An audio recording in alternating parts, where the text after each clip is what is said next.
Watching Umberto, this may become a Category 5 hurricane during the day today, and its track is going to go between the United States and Bermuda, but closer to Bermuda.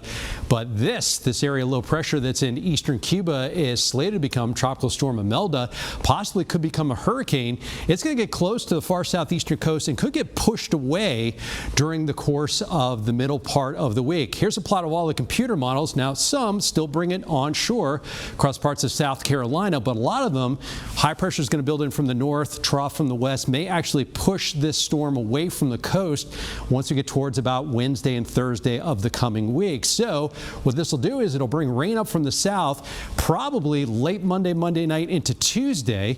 But after that happens, this area low pressure will start tracking eastward, the hurricane or tropical storm, and that'll take the rain with it. So potentially we could get some heavy rain out of this, but if that track verifies and it goes more towards the east, we could actually not see all that much from this.